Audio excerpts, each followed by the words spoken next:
Hello everyone. Last lecture में हमने close packing in 3 dimensional तक डिस्कस कर लिया था। आज हम न्यूमेरिकल प्रॉब्लम डिस्कस करेंगे और जिसको पिछले सारे कॉन्सेप्ट समझ में आ गए हैं तो वे न्यूमेरिकल को भी इजीली सॉल्व कर लेंगे। बहुत इजी न्यूमेरिकल है, बस थोड़ा सा समझने की है। जिसको समझ में आ गया है तो वो इजीली न्यूमेरिकल कर लेगा। हम स्टार्ट करते हैं। सबसे सिंपल न्यूमेरिकल से स्टार्ट करते हैं। मैंने एक न्यूमेरिकल प्रॉब्लम लिया है। Question is a compound formed by 2 elements A and B has a cubic structure. Simple cubic structure है in which A atoms are at the corners of the cube. A atoms कहाँ पे हैं? Cube के corners पे हैं। While जो B atoms हैं they are at the face centres. B atoms कहाँ पे हैं? फेस सेंटर पे हैं। हमें क्या करना है? A और B का फॉर्मूला डिराइव करना है। तो सबसे पहले हम A की बात करते हैं।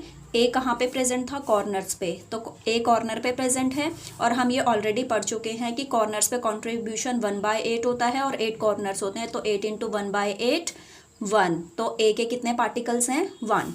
अब बी की बात करते हैं। बी कहाँ पे प्रेजेंट है? फेस सेंटर पे प्रेजेंट है और फेस सेंटर पे टोटल 6 फेसेस होते हैं और फेस के लिए कंट्रीब्यूशन 1/2 होता है। तो जब हमने इसे सॉल्व किया बी की वैल्यू आ गई 3। तो ए और बी का रेशो निकाला। ए और बी का रेशो आ गया 1:3। तो यहाँ से हमारे पास ए बी का फॉर्मूला आ गया। ए 1 है, बी 3, तो फॉर्मूला आ गया ए बी 3। तो बहुत ही सिंपल न्यूमेरिकल है। उसके लिए आपको ये पता होना चाहिए कि कॉर्नर्स पे कितने एटम्स होते हैं? 1। इसी तरह से मैंने आपको बताया था फेस सेंटर पे 3 होते हैं, बॉडी सेंटर्स पे हमारे 2 होते हैं। तो इस टाइप से आप इसे सॉल्व कर लेंगे। अब नेक्स्ट इसी से रिलेटेड क्वेश्चन है। अब इसमें क्या है? सेकंड क्वेश्चन में आपको unit cell, number of unit cells पूछे जाएंगे। तो नंबर ऑफ यूनिट सेल्स निकालने के लिए देखिए ये भी बहुत इजी है।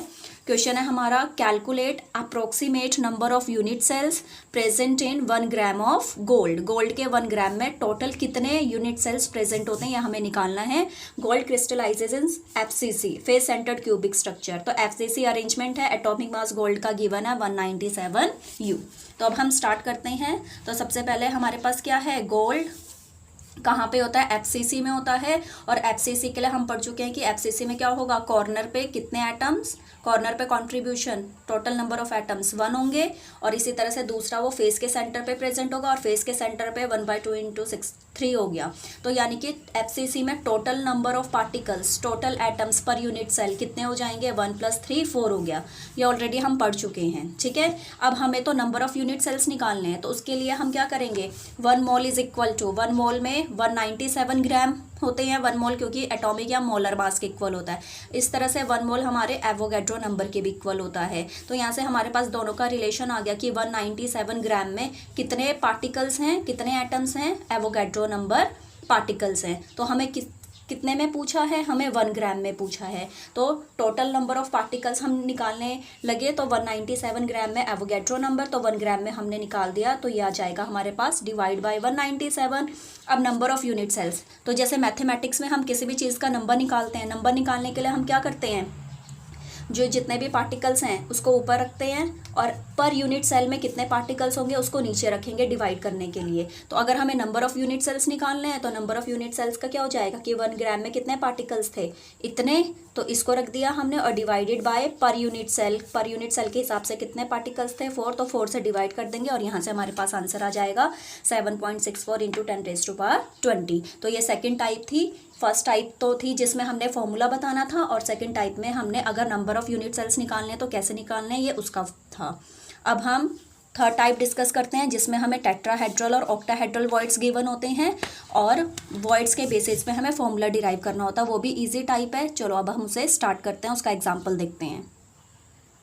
तो नेक्स्ट एग्जाम्पल हम डिस्कस करते हैं। NCERT का सोल्ड एग्जाम्पल है, इसे देखेंगे। एग्जाम्पल 1.1 है। A compound is formed by 2 elements X and Y। 2 element से बनता है जिसमें जो एटम Y है वो एनाइंस हैं और एनाइंस है तो वो CCP अरेंजमेंट बना रहे हैं, क्यूबिक क्लोज पैकिंग में अरेंज है। और जो हमारा X है वो कटायन है जो कि कहाँ पे है? वो ऑक्टाहेड्रल वॉइड्स में है। हमें क्या निकालना है? हमें फॉर्मूला निकालना है कंपाउंड का। तो सबसे पहले हम लेट करते हैं कि जो हमारे एटम्स Y हैं, क्योंकि हमारे अरेंजमेंट में क्या है? Y एटम्स हैं, तो जो अरेंजमेंट में एटम्स होते हैं उन्हीं को हमेशा लेट करते हैं। तो let the number of atoms bye n। CCP arrangement था, हमने लेट कर लिया कि y कितने हैं? n। अब नंबर ऑफ ऑक्टाहेड्रल वॉइड्स, ये मैंने आपको बताया था कि जितने भी टोटल नंबर ऑफ एटम्स होते हैं उतने ही हमारे ऑक्टाहेड्रल वॉइड्स होते हैं। तो यहाँ मैंने लिखा भी है कि नंबर ऑफ ऑक्टाहेड्रल वॉइड्स किसके इक्वल होते हैं, जितने भी नंबर ऑफ एटम्स प्रेजेंट होते हैं। तो अगर नंबर ऑफ एटम्स n है तो ऑक्टाहेड्रल वॉइड्स पे कितने हो जाएंगे, n हो जाएंगे। तो ये तो हो गई y की बात हो गई। अब हम x की बात करते हैं। x occupy octahedral voids, x हमारा कहाँ पे जा रहा है, वो ऑक्टाहेड्रल वॉइड्स में जा रहा है। ऑक्टाहेड्रल वॉइड्स n है, यानी कि x number of x atom से कितने हो जाएंगे, वो भी n हो जाएंगे।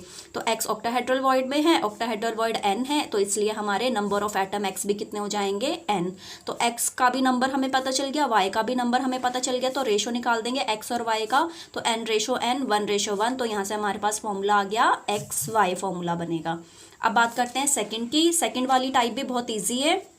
Atom of element B form HCP lattice. अब जो बी एलिमेंट है वो HCP हेक्सागोनल क्लोज पैकिंग बना रहा है, जिसमें जो एलिमेंट ए है वो ऑक्यूपाई कर रहा है 2/3 ऑफ टेट्राहेड्रल वॉइड्स। तो यहाँ पे टेट्राहेड्रल वॉइड्स की बात है, और टेट्राहेड्रल वॉइड्स का भी कितना पोर्शन वो ऑक्यूपाई कर रहा है, 2/3 पोर्शन। फॉर्मूला हमें बताना है, तो वही हम लेट करेंगे। बी हमारा अरेंजमेंट में है, तो बी को लेट किया हमने n है, कि let number of B atoms in HCP कितने हैं, n। हमने लेट किया बी एटम्स n हो गए।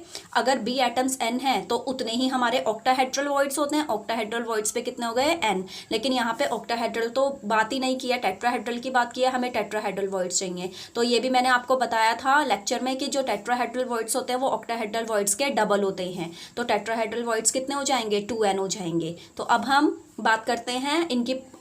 ए ऑक्यूपाई हमारा करता है 2/3 of tetrahedral void. Tetrahedral void कितने हैं, 2n। तो 2n का भी कितना ऑक्यूपाई कर रहा है, 2/3 ऑक्यूपाई कर रहा है। तो यहाँ से हमारे पास ए की पोजीशन हमने निकाली कि ए ऑक्यूपाई कर रहा है 2/3 ऑफ टेट्राहेड्रल वॉइड्स। तो यानी कि 2/3 इंटू 2n, और जब हमने इसको किया तो ये आ गया हमारे पास 4/3n।